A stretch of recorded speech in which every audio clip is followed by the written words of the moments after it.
em casa. É muito bom estar aqui nesta noite com a nossa cobertura espiritual. Começamos domingo passado as celebrações aqui dos 31 anos, aonde nós estávamos aqui com o pastor Davi Maia, a pastora Priscila, apóstolo Gésio vai falar com certeza desse livro, né? Falou de manhã, lançou esse livro aqui, gente fez uma fila para comprar lá, sobrou o livro ainda. Um pouquinho, olha só, quase acabou. Jesus Cristo poderoso, que bom, né?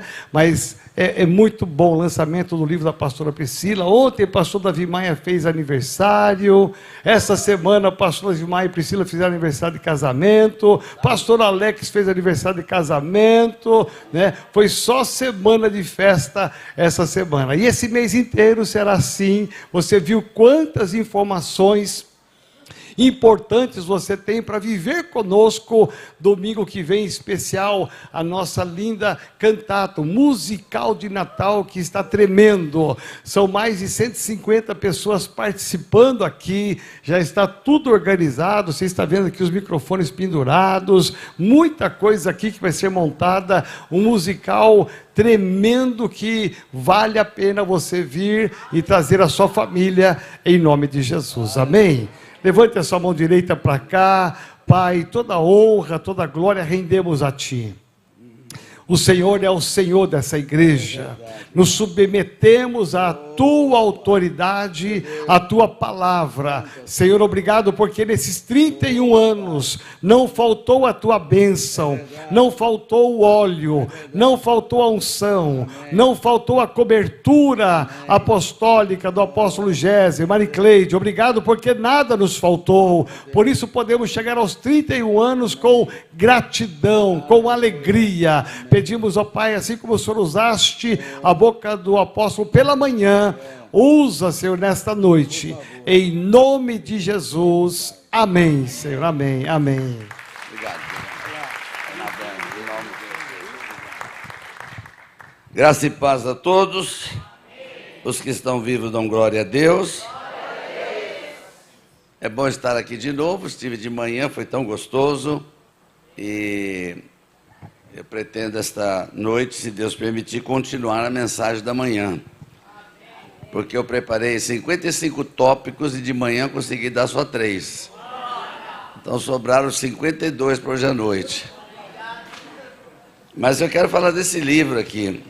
A Igreja Renovada tem uma coisa importante, ela tem muita gente boa para fazer coisas. Obrigado. Eu combinei com a Márcia, ela veio de manhã. Eu falei, Márcia, se ninguém vier de manhã para a noite, vem você, por favor. Porque você me ajuda no aleluia. E a pastora Priscila fez um livro que as mulheres não podem deixar fora. Mulheres direcionadas pelo Espírito. Você não pode sair daqui. Nós estamos numa época que as pessoas estão gastando dinheiro com tanta besteira, tanta bobagem, e não investem em você mesmo. Então é tempo de investir em você, amém? Quantos estão casados que estão juntos aqui, marido e mulher? Fica com a mão levantada, só para mim ver quem é marido e mulher. Eu vou pedir um favor, com a mão levantada, as mulheres, eu queria que você repetisse algo comigo, só as mulheres, olhando para o seu marido, tá bom? Então as mulheres repetem assim, meu bem, por favor, não vamos embora sem você comprar esse livro para mim.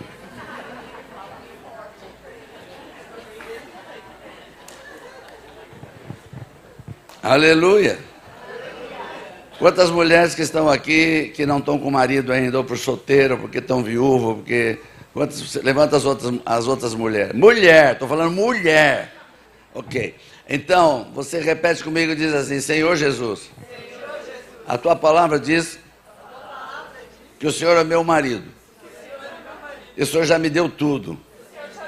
Então, de tudo que o Senhor me deu, eu vou comprar esse livro.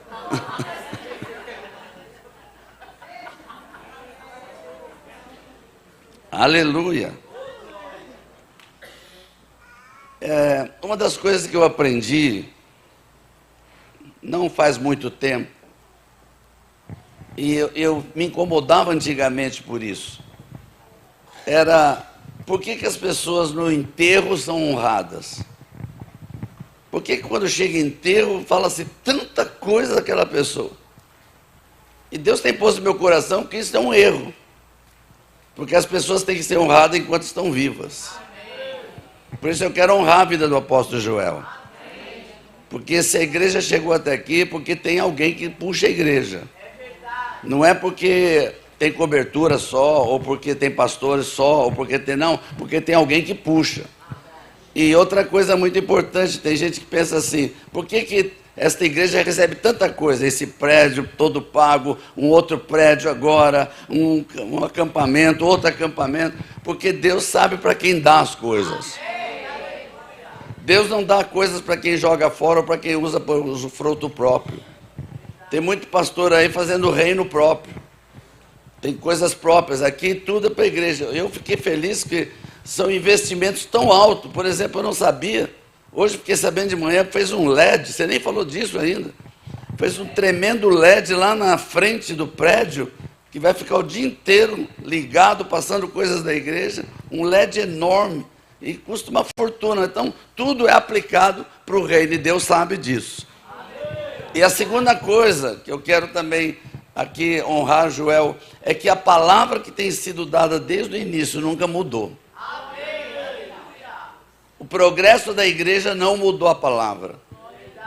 E eu tenho recebido vocês conhecem o meu ministério, tenho muitos contatos no mundo todo, e eu recebo muita coisa esses dias de como a igreja tem sido deteriorada. Quantos escândalos, quanta coisa ruim, quanta coisa que se fala que não tem nada a ver com a palavra de Deus. Essa semana mesmo alguém me mandou, eu não gosto de ver, mas as pessoas me mandam e eu tenho que ler para dar uma resposta. Um pastor que tem 22 milhões de seguidores, falando tanta besteira, eu fiquei desesperado. Falei, quanta gente vai receber uma coisa que não é bíblica? E aqui você tem a palavra de Deus de verdade, porque não falta aqui ainda. Põe a mão no nome de alguém e fala assim, graças a Deus, temos um pastor que não mudou e não vai mudar, porque a palavra será sempre a verdade. Aleluia. Vamos aplaudir Jesus pela vida do apóstolo Joel, por favor.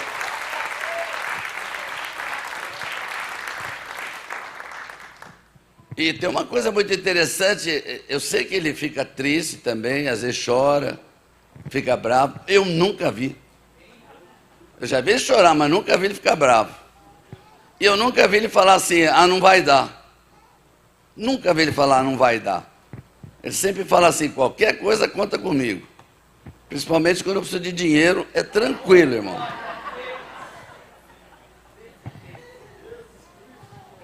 Mas a nossa missão, o meu ministério está muito ligado a esta igreja. Por tantas coisas, hoje de manhã contei um pouco de testemunho, não vou repetir, vou falar outros. Mas eu lembro aqui na Avenida Jabaquara, 123, quantos passaram por essa Avenida Jabaquara? Quantos que eram da Metodista da Renovada naquela época? Aqui, só vocês? Santo de Israel. Mas ali na Renovada da Jabaquara, 123, antes de vir para esse prédio, antes desse prédio ser comprado, ali fizemos 7 semanas de libertação, ali fizemos conferências, congressos, fizemos algo tão poderoso para crianças, um tempo de libertação para crianças, que aquilo ficou lotado, crianças de todo lado sendo abençoadas, porque esta igreja, ela abre para o reino. Eu vou repetir, ela abre para o reino. Quantos aqui já vieram na segunda-feira fazer 7 semanas de libertação? Você que já veio aqui sabe quanta gente de todas as igrejas vem aqui. Vem gente de outras cidades, até de outros países já vieram. E essas pessoas não são desta igreja, mas quando chegam aqui são abençoados por essa igreja. E algo que acontece, o reino de Deus diz, tudo que você semeia, você colhe. E essa igreja está colhendo tudo que está semeando no reino de Deus. Aleluia. Por isso 31 anos não é brincadeira não. A luta foi grande, mas a vitória chegou. E é tempo de colheita. Aleluia. Santo é o nome do Senhor. Hoje de manhã, o tema em si é o mesmo. Quero falar sobre o reino de Deus, o reino dos céus. E uma das coisas que pessoas perguntam, por que reino de Deus e reino dos céus? Tem diferença? Sim, pequena, mas tem. Mas é a mesma coisa no fim, porque reino dos céus significa o lugar onde é o reino. E reino de Deus significa quem é o rei daquele reino. Então, quando fala reino dos céus e reino de Deus, é a mesma coisa, está falando do mesmo reino. Um é o lugar e outro é o dono do lugar. E hoje de manhã a minha preocupação vai ser um pouco diferente de hoje à noite. Então, se você quer assistir de manhã, vá para o YouTube. Amém? Está guardado lá? Aleluia. Se assiste lá, você vai entender o que nós estamos preocupados hoje de manhã, ao passar a palavra. E a preocupação de hoje à noite é um pouquinho diferente. Eu vou usar o primeiro texto de hoje de manhã e vou usar um segundo texto que eu não usei de manhã e vou usar agora. Mateus capítulo 13, o verso número 1 em diante. Mateus 13, 1 em diante. Aliás, hoje de manhã foi diferente, irmãos, porque o lado esquerdo deu tanta glória a Deus, eu falei, aleluia, a esquerda está se convertendo, irmão.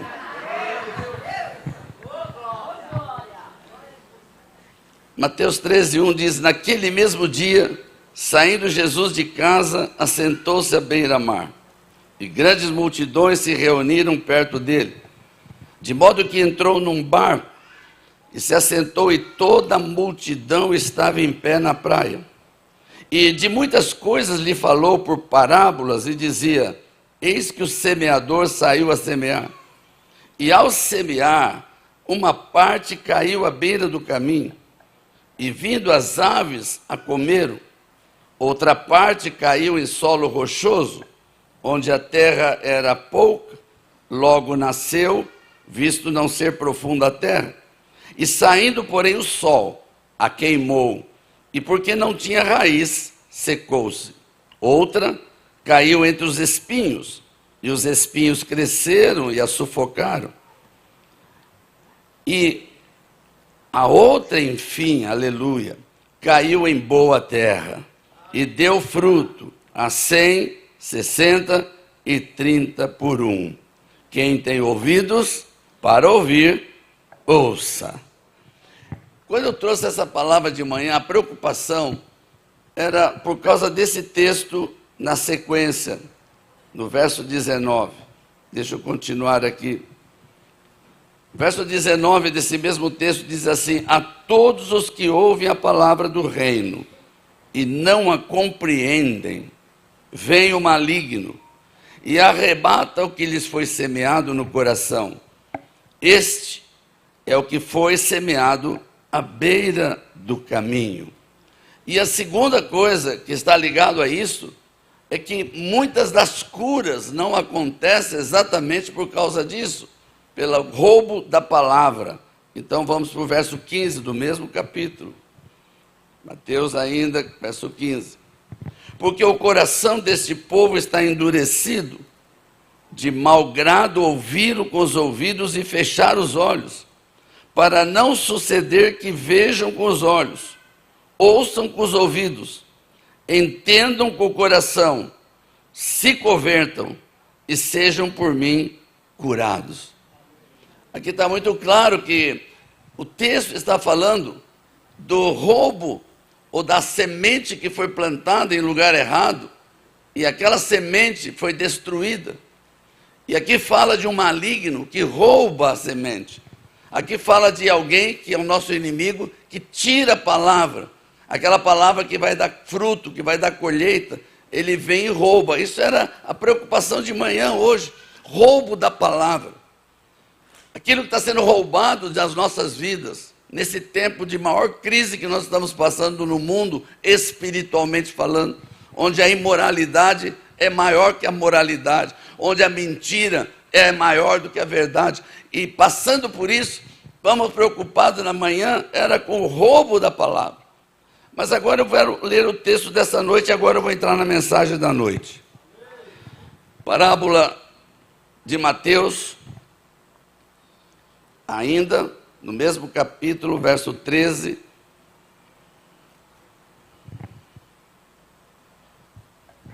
Perdão, Mateus capítulo 13, verso 24. Mateus 13, 24. Outra parábola lhes propôs, dizendo, O reino dos céus é semelhante a um homem que semeou boa semente no seu campo. Mas enquanto os homens dormiam, veio o inimigo dele, semeou o joio no meio do trigo e retirou-se. E quando a erva cresceu e produziu fruto, apareceu também o joio. Então, vindo os servos do dono da casa, lhe disseram: Senhor, não semeaste boa semente no teu campo? De onde vem, pois, o joio? Ele respondeu: um inimigo fez isso. Mas os servos lhe perguntaram: queres que vamos e arranquemos o joio?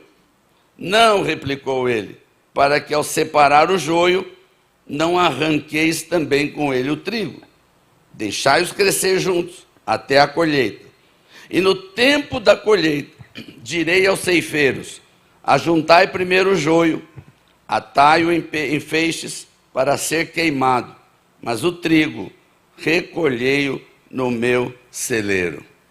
Essa parábola, que vem praticamente em seguida da primeira, mostra duas diferenças muito grandes. A primeira, a preocupação era com a semente que poderia ser roubada, a semente que poderia ser queimada, a semente que era sufocada. Então, a preocupação da parábola inicial de Jesus era com a semente, a palavra que foi dada, e que ela podia ser roubada.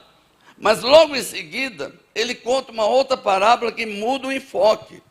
Agora a preocupação não é o roubo da parábola, mas aquilo que cresce junto com a palavra. E aqui ele diz que o inimigo veio, não veio para roubar. Querido, presta atenção, é forte isso. Essa parábola está dizendo que Satanás não veio roubar. Na primeira, Satanás vai roubar, mas nessa ele diz que não veio roubar, mas ele veio semear algo no meio. Quantos estão comigo? Deixa eu contar um pouquinho da história para vocês. Eu não vou pisar ali, fica tranquilo. Já falaram que aqui, se bobear, cai. Eu não sei se é armadilha para o pregador. Eu vou ficar mais para cá. Mas deixa eu contar um pouquinho de história para vocês. Para quem conheceu o livro de Atos dos Apóstolos. Quantos aqui conheceram o livro de Atos dos Apóstolos? Só da direita. Quantos aqui conheceram o livro de Atos dos Apóstolos? Você sabe que o livro de Atos dos Apóstolos conta da igreja primitiva. E quando você lê o livro de Atos dos Apóstolos, você fica encantado. Eu fico orando: Deus, volta à igreja primitiva. Eu quero ver de novo a igreja primitiva, os milagres acontecendo, o povo junto, tudo que acontecia. Os governos tinham medo das pessoas que eram crentes, era o contrário, porque eles vinham impactar o mundo. E o que Satanás fez naquela época? Perseguiu a igreja. Começou a perseguir a igreja. E aí os imperadores, o que faziam? Pegavam os cristãos e punham na arena. E ali na arena, eles eram mortos. Você pode imaginar? Você está numa igreja, de repente prende você e toda a sua família, leva para um lugar, um circo, e todo mundo assistindo, e vem os leões, vem as feras, e vem comer você, e você não pode fazer nada. É assim que eles tratavam com os primeiros. A estratégia do diabo no início foi atacar a igreja, destruir a igreja. Mas Satanás descobriu uma coisa: quanto mais ele atacava, mais crescia. Eu não recebi nenhum amém, mas eu vou falar de novo.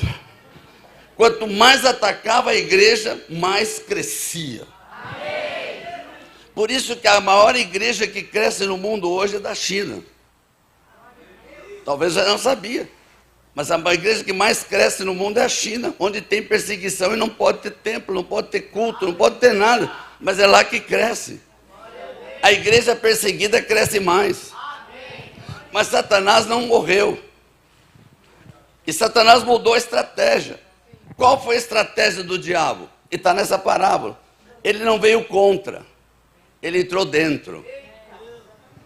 E ao entrar dentro, ele trouxe o joio. O que ele fez? Ele usou um imperador, usou uma lei. Para os crentes da época que não entenderam, foi bom, porque uma das leis que esse imperador Constantino fez foi: não haverá mais perseguição da igreja. Parou a perseguição. Você não acha que os crentes ficaram felizes? Acabou a perseguição. Mas o que aconteceu por trás disso? Ele trouxe a igreja para dentro do Estado. E a igreja se tornou estatal. E acabou os milagres. Acabou o apostolado. Acabou o profético. Acabou os evangelistas. E a igreja entrou na era das trevas. Põe a mão no teu irmão e fala assim: o grande problema não é só Satanás querer roubar a palavra. O grande problema é quando ele se mistura.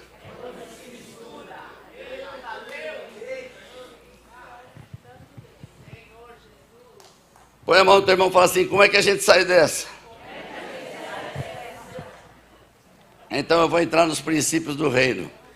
São 52 que sobraram. De manhã, tem horário de noite também, pensei que não tinha. Tudo bem. Ponto número 1. Vigilância. Ponto número 1. Vigilância. Quantos aqui lembram da história de Gideão? Só os que lembram da história de Gideão. Levanta a mão quem lembra. Quantos não lembram? Ok, os que não levantaram a mão nem sabem o que é Gideão. Gideão estava malhando trigo para não ser roubado. Ele não queria, como os demais judeus da época, perder a colheita. Porque os amalequitas vinham em multidão. Quando eles estavam com a colheita pronta, eles vinham e arrancavam a colheita. E os judeus, naquela ocasião, os israelitas, não tinham como fazer, eles fugiam e se escondiam. Gideão ficou escondido, mas não fugiu. E Deus viu o coração de Gideão e viu que ele podia ser usado. Então Deus chamou Gideão, e Gideão chamou o povo para uma guerra. Imediatamente vieram 32 mil pessoas para guerrear. Tremendo? Mas Deus disse assim: é muita gente, porque se eles ganharem a guerra, vão dizer que foi eles, e tem que ser minha glória. Aleluia. E a primeira coisa que ele fez, ele disse assim: pede para os capitães ir no ouvido do povo e dizer assim: quem tem medo volta para casa. Dos 32 mil voltaram 10 ou 12 mil que estavam com medo. Sobraram muitos ainda, 10 mil e tanto. E Deus diz: ainda é muito. Eu não posso dar para eles a glória é minha. Então vamos fazer um teste de vigilância. Qual é o teste de vigilância? Pede para todo o povo descer no rio e pede para beber água.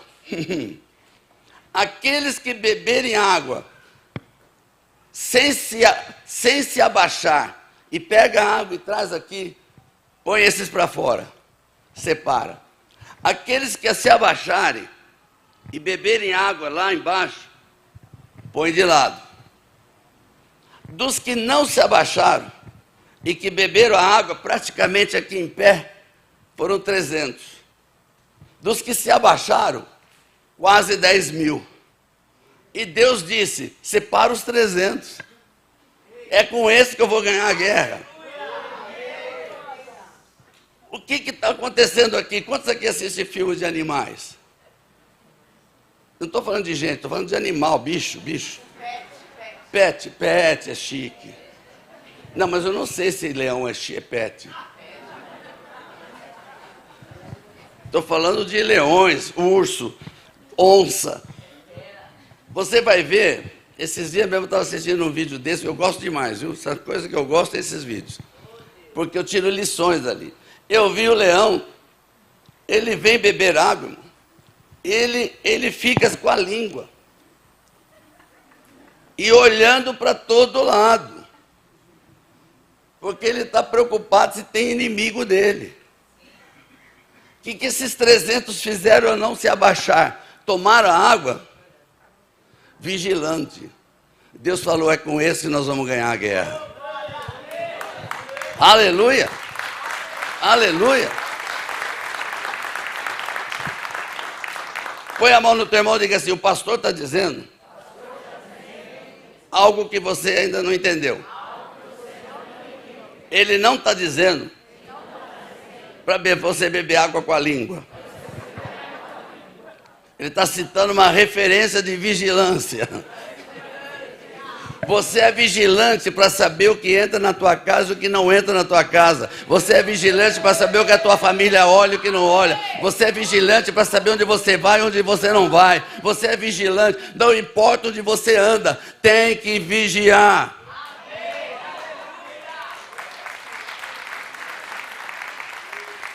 E qual é o problema do joio?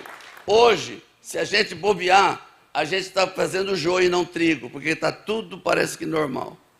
As coisas estão tão familiares de todo mundo, que as pessoas já não estão distinguindo o que é trigo e o que é joio, o que é bom e o que é mal, porque inverteu a situação. Mentira é verdade e verdade é mentira.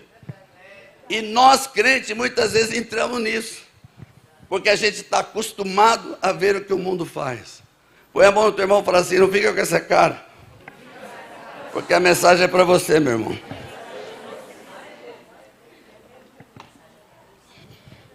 Repete comigo: vigilância. Disse o Senhor a Gideão: é demais o povo que está contigo, para eu entregar aos midianitas nas suas mãos. Israel poderia se gloriar contra mim, dizendo: a minha própria mão me livrou. Apregou-a, pois, aos ouvidos do povo, dizendo: quem for tímido e medroso, volte, e retire-se da região montanhosa de Gileade. Então voltaram do povo 22.000, e 10.000 ficaram. Disse mais o Senhor a Gideão: ainda há povo demais, faz-os descer as águas, e ali eu os provarei. Aquele de quem eu te disser, esse irá contigo, esse contigo irá. Porém, todo aquele de quem eu disser, esse não irá contigo, esse não irá. Fez Gideão descer os homens às águas.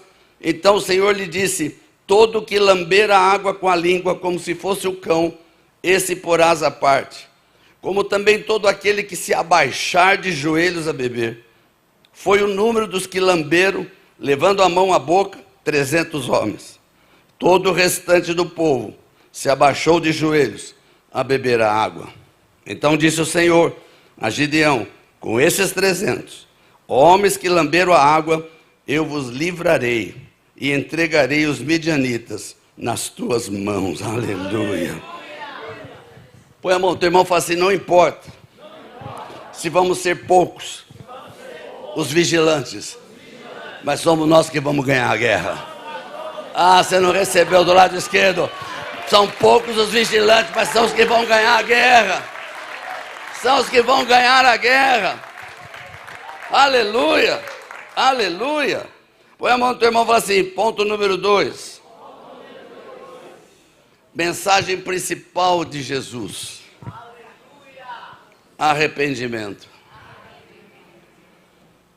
Por que o arrependimento é importante nesse momento do joio e trigo? Porque quando o arrependimento vem, o joio aparece. Eu vou repetir. O que é um arrependimento? Eu descobri uma coisa, quantos querem saber?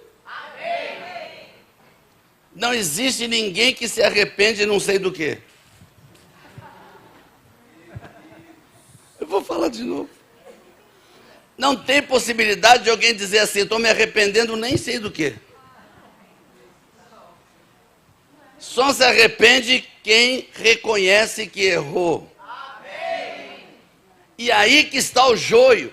Porque se você não reconhecer que você errou, não vai se arrepender. E se você não se arrepender, não mais tem trigo na tua vida, só tem joio. Porque o arrependimento é que corta o joio. Sabe qual é o problema do arrependimento? É que arrependimento de verdade tem que ter confissão. O problema começou no Éden. Se você estudar a história do início do Éden, Adão pecou, sim ou não? Sim, sim ou não? Sim. Eva pecou, sim ou não? Sim. Mas quando Deus chamou o homem primeiro. E disse para Adão: Adão, você comeu da árvore? Qual a resposta de Adão? Ele não disse: perdão, Senhor, eu comi e me arrependo. Não, ele disse: foi minha mulher. Deus chamou a mulher, ela não disse: perdão, Senhor, eu me arrependo. Eu comi e ainda dei para o meu marido. Me pede perdão, Senhor. Não, ela disse: foi o diabo. Na verdade, foi a serpente. Eu tenho certeza que se Deus chamasse a serpente, ela pôr a culpa no macaco, o macaco ia pôr culpa no elefante, e Deus não ia saber quem pecou. Põe a mão no teu irmão e fala assim: o teu problema é que você põe a culpa em todo mundo. É o teu marido, é a tua esposa, é a tua sogra, é o cachorro. Se você quer tirar o joio da tua vida, toda vez que você errar, confessa e pede perdão. Eu vou falar algo aqui: perdão é veneno contra o diabo. Olha para o teu irmão e fala assim: eu acho que você anda escondendo alguma coisa.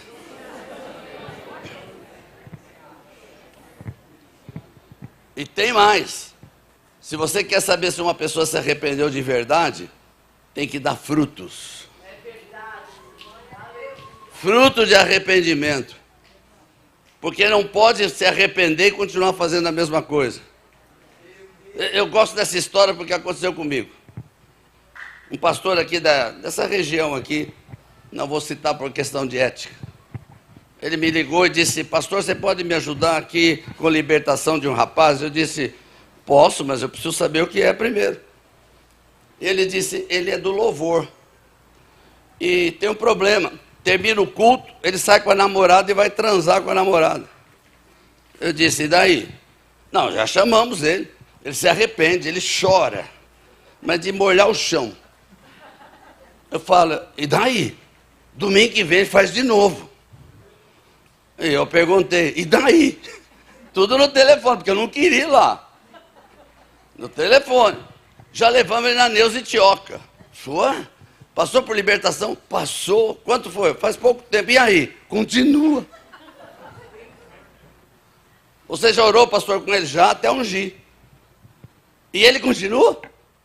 Então, pastor, fala para ele que eu não vou, porque ele é um sem vergonha. Porque a pessoa que se arrepende de verdade dá fruto de arrependimento. E a Bíblia diz que o fruto do arrependimento salta para a vida eterna. Põe a mão no ombro de alguém que você conhece. Se for marido e mulher, melhor ainda. Põe a mão no ombro dela e diz assim: benzinho, confessa logo a coisa, irmão.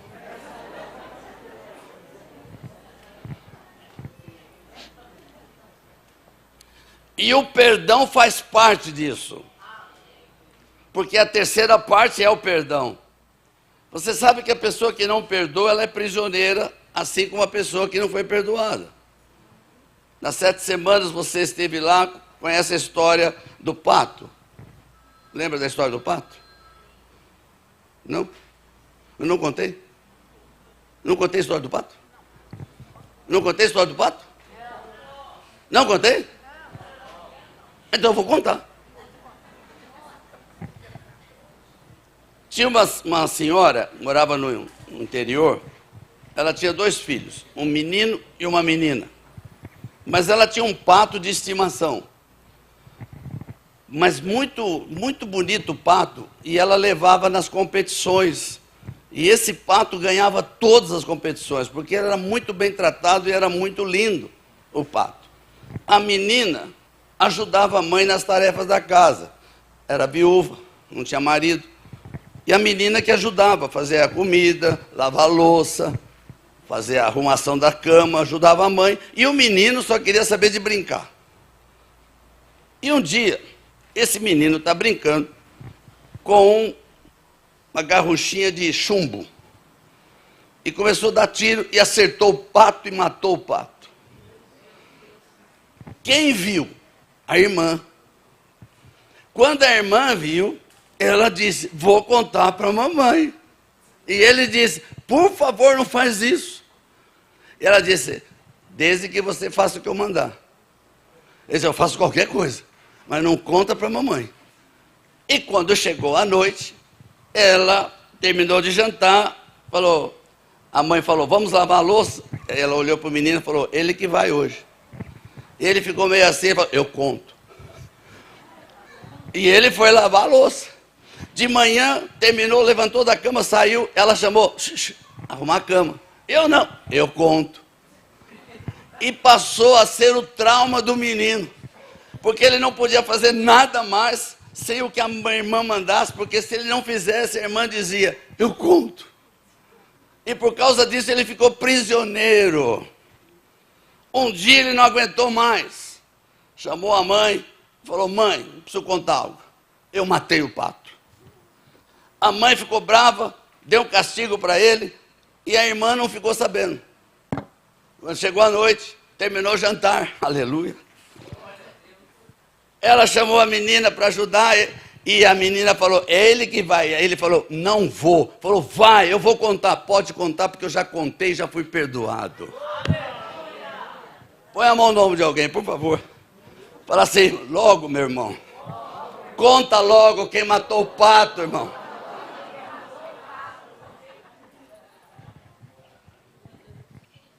O perdão é a chave do reino.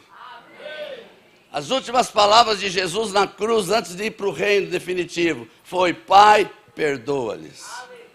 O perdão vem depois de uma confissão. Aleluia. Ponto número 51. Eu pulei para o 51. Por causa daquele relógio ali. Reconciliação. 2 Coríntios capítulo 5, verso 18. Ora, tudo provém de Deus, que nos reconciliou consigo mesmo, por meio de Cristo, e nos deu, repete comigo, e nos deu o ministério da reconciliação. Para a gente tirar o joio, nós temos que lutar por reconciliação.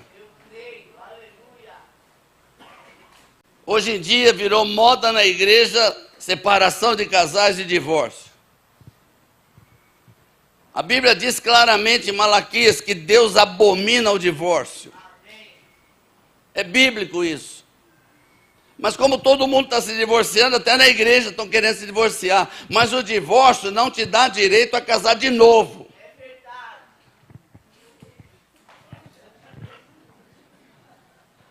Vou repetir. O divórcio não é carta branca para casar de novo. Amém. Porque as pessoas hoje não querem casar, querem experimentar. E nós estamos vendo a mesma juventude dentro da igreja pensando a mesma coisa. Porque está faltando nas casas, nos lares, ensino que a reconciliação é o ministério de Jesus Cristo. E quem é do reino de Deus é o reino da reconciliação. Tudo tem que ser reconciliado.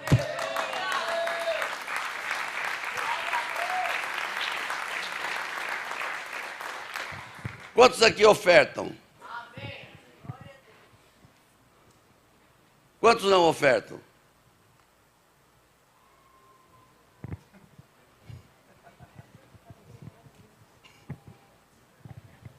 Tem gente que já está pensando, já vai levantar oferta. Não, irmão, não vou levantar oferta ainda não, calma.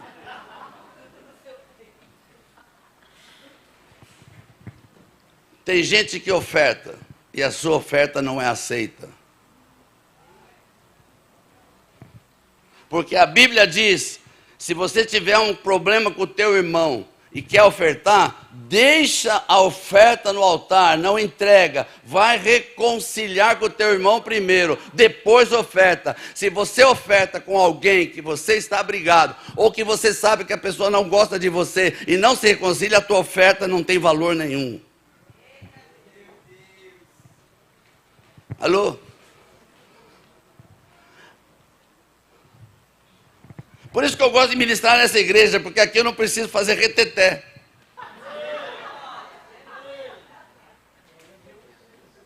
Joel, eu vi um vídeo essa semana de uma igreja aqui em São Paulo que tem a unção do poste. É nova. Tem um poste assim, perto do altar. Os caras começam a balançar e começam a subir no poste. E a igreja fica lotada, porque deve ser legal. Quem consegue subir no poste? Mas você não vai ver nessas igrejas ninguém falar qual é a verdade do pecado, do arrependimento e do perdão. Porque vai chegar o dia que Jesus vai voltar e vai cobrar de cada um de nós o que você fez com a minha palavra.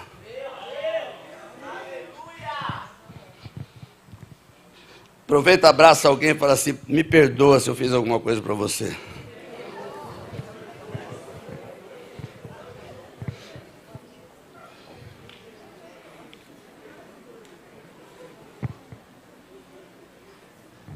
E o 52, que é o último.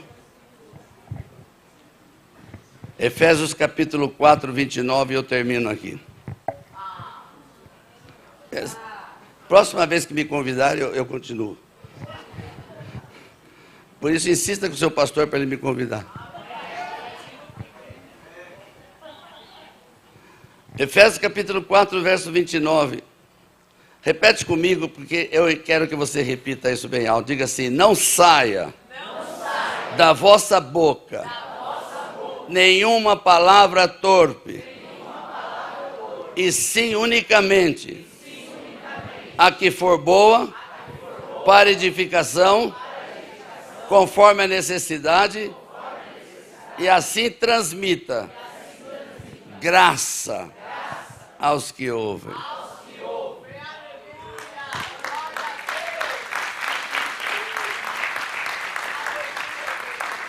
Quantos aqui vão ao estádio ver jogo de futebol?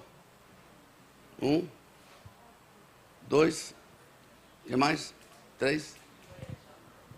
Não esquece que lá você é crente, tá? E deixa a mãe do juiz em paz. Porque tem crente que vai para o jogo de futebol e fala as mesmas coisas que os ímpios falam. Não tem diferença na sua boca. A nossa boca foi feita para falar coisas de Deus. Você não pode abrir a boca como profeta de Deus para falar coisas que não prestam. Uma coisa que eu aprendi com a minha esposa, e de vez em quando eu esqueço, e ela me lembra. Ela me dá umas broncas por causa disso. Nunca diga, não vai dar. Porque tudo é possível que crê. A tendência nossa é ver os obstáculos, ver as dificuldades e parar. Mas você nunca deve parar naquilo que Deus falou para você fazer. Porque se tiver que pular a muralha, Ele vai pular a muralha com você. Se tiver que abrir o mar, Ele vai abrir o mar para você. Nunca desista daquilo que Deus falou. E da sua boca só sai palavras de edificação. Algo que vai ser bom, graça para as pessoas. E as pessoas vão ter prazer de andar com você. Porque da sua boca só sai coisa boa. Põe a mão no nome de alguém e profetiza uma coisa boa para essa pessoa agora. Vamos ver se você sabe profetizar uma coisa boa agora. Aleluia. Quantos estão aqui comigo? Pastor, mas eu tenho uns filhinhos endiabrados. Que me deixam com a cabeça grande.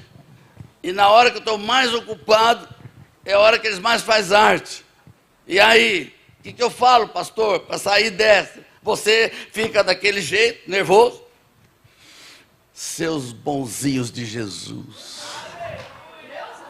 E o diabo não vai pegar e não vai trazer joio na tua casa, porque na tua casa só vai ter trigo, vai ter palavra de verdade, palavra que vale a pena, palavra de edificação, palavra que constrói, palavras que levam as pessoas, tua família para frente e não para trás.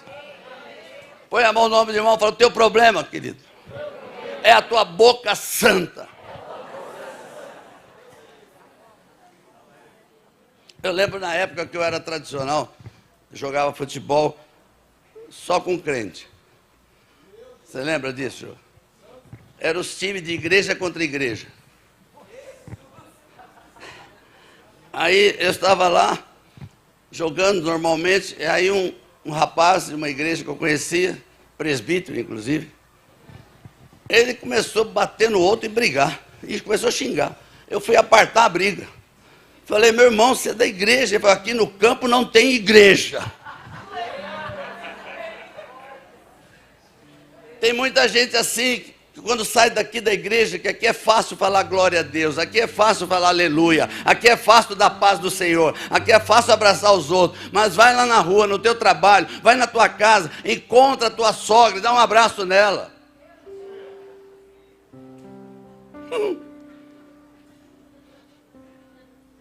Tem gente que, quando eu falei de sogra,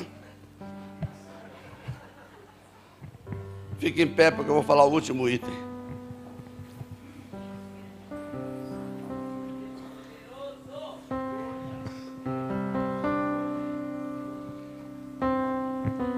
E para adiantar eu vou explicar o que é que está na palavra, 1 Samuel capítulo 24.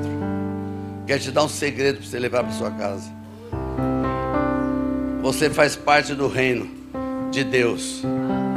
E o reino de Deus tem princípios que são de vitória. Davi, em 1 Samuel capítulo 24, Davi estava no fim dos dias dele. Já estava para terminar.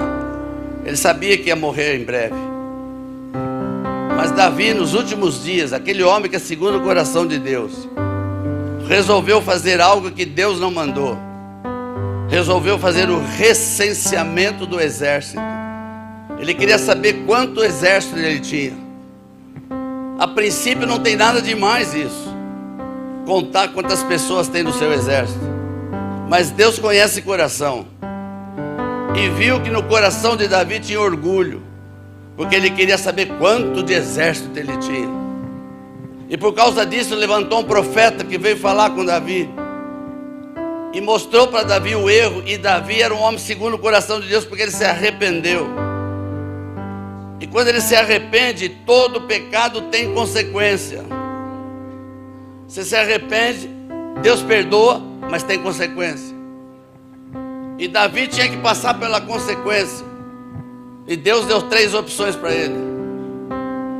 Ou que ele fosse perseguido pelos inimigos durante 3 meses, ou que ele tivesse a praga, que era das opções finais, caísse uma praga e matasse o povo. E essas 3 opções que vieram, ele analisou as 3, ele não teve uma 4ª opção do tipo, não vai acontecer nada. E ao analisar as 3 opções, ele achou uma. Ele falou, essa aqui é Deus que vai fazer, que é a praga sobre o povo em 3 dias. E ele disse, eu aceito essa. Só que ele não imaginava que ia morrer 70 mil homens em 3 dias. Quando ele viu a morte daquelas pessoas, ele ficou desesperado de novo. Ele chorou e orou a Deus e falou, Senhor, eu que pequei. Olha aí o arrependimento. Eu que pequei, não é o povo. Eu que pequei. Que a tua mão seja sobre mim, sobre a casa do meu pai, e não sobre o povo. O profeta volta e diz assim, levante um altar de adoração. E deu até o lugar, que era num sítio, numa fazenda pequena, de um camarada que não era nem judeu. E pela lei da época, o rei podia ter tudo na mão de graça. Ele podia chegar na casa de alguém e dizer, eu quero essa casa, tinha que dar, era a lei. Eu quero teus filhos para trabalhar comigo como escravo, tinha que dar, era a lei. Então tudo era de graça para o rei. E quando Deus manda levantar um altar naquele lugar, na eira de Araúna, no Jebuseu, Davi vai para lá. E o Jebuseu, que é esperto, falou, já era. Quando ele viu o rei chegando, ele pensou, já era. E o rei chega e fala assim, eu vim comprar tua terra. Ele não falou, acho que não.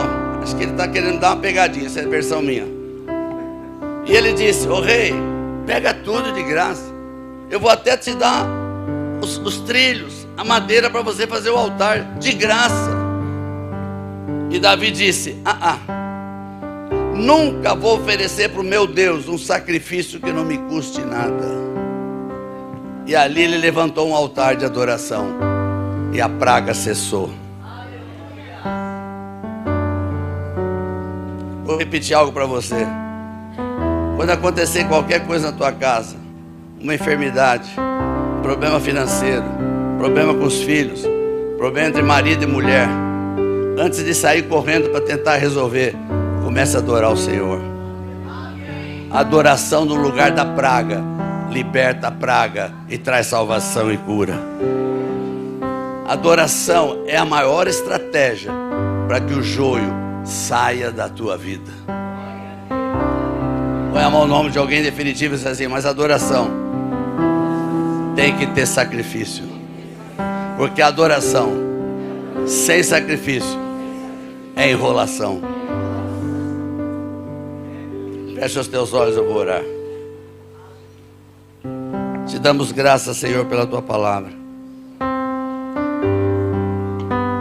Pedimos perdão, Senhor, como igreja de Jesus Cristo, por muitas vezes sairmos fora da tua palavra, por muitas vezes, Senhor, permitir que o joio entre e depois cresce junto e a gente não sabe mais o que é joio e o que é trigo.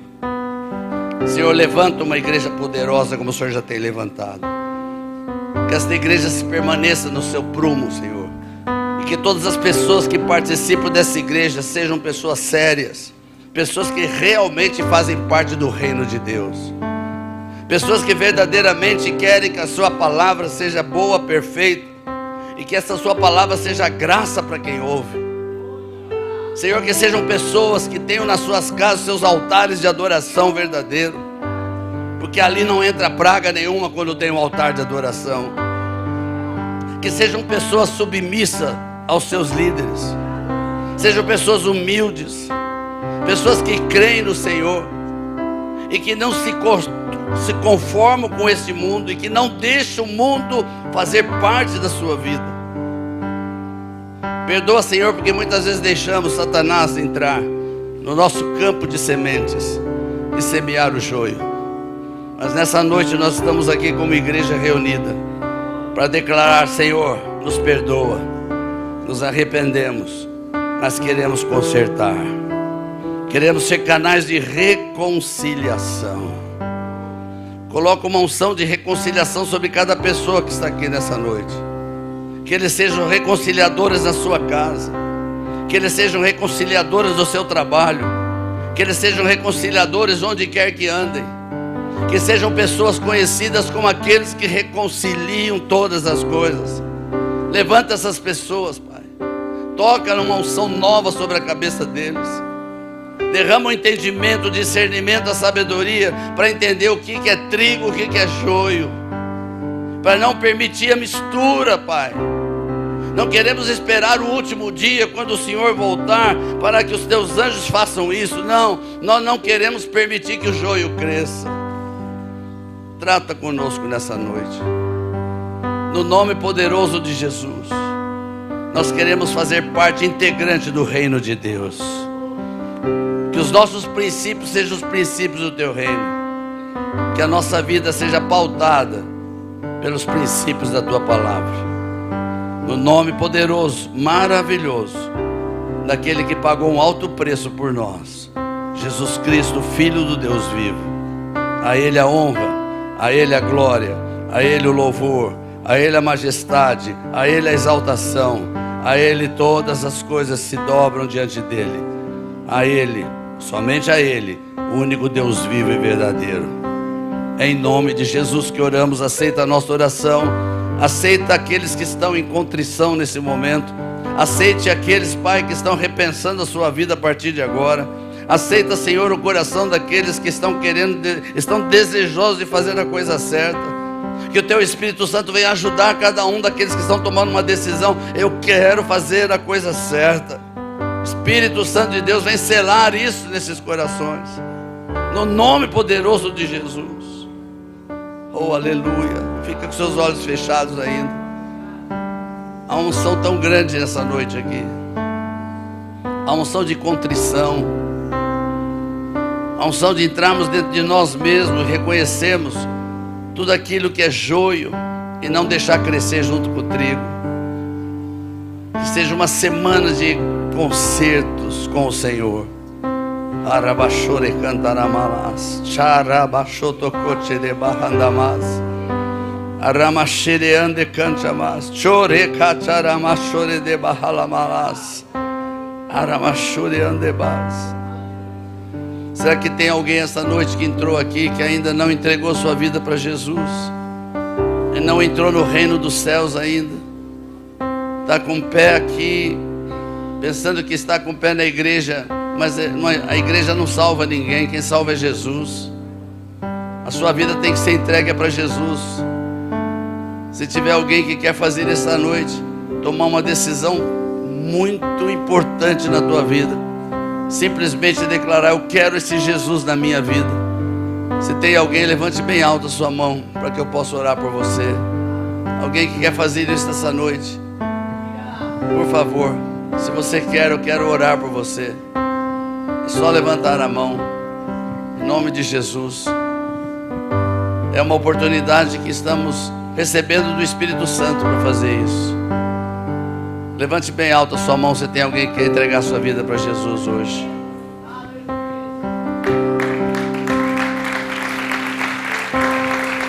Pode trazê-la aqui. Tem mais alguém que quer aproveitar um momento tão sublime? Você que convidou alguém, porque não faz isso que a irmã fez aqui, traz a visita aqui no altar. Tem alguém mais? Aleluia. É o reino dos céus que está sendo aberto para alguém entrar. Apóstolo Joel, por favor.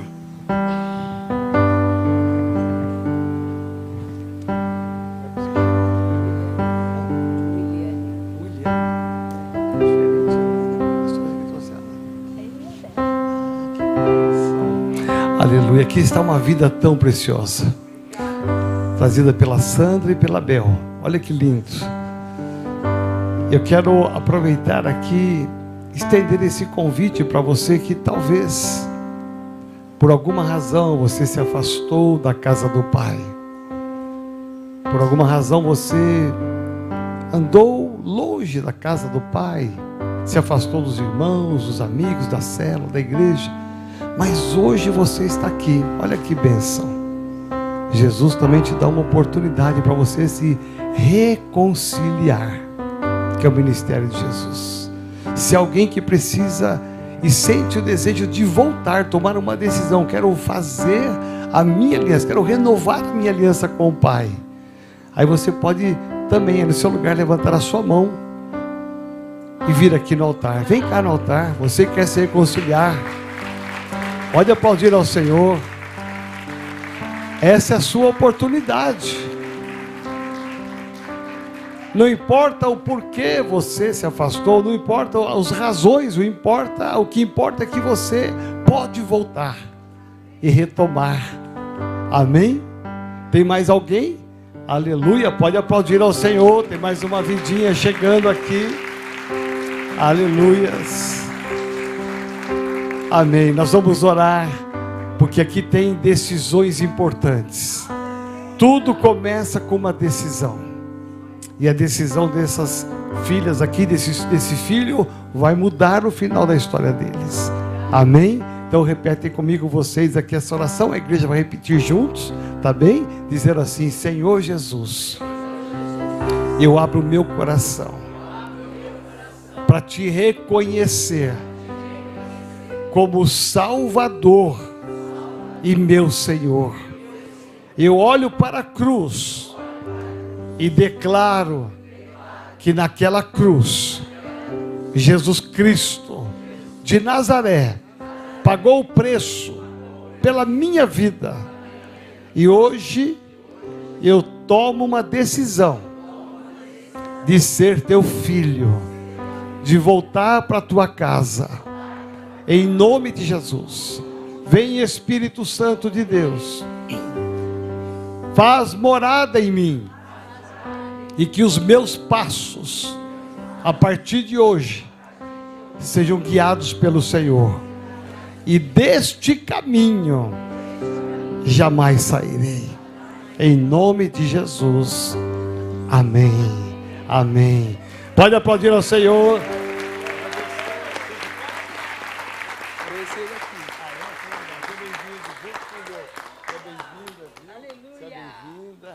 Olha a nova família de vocês.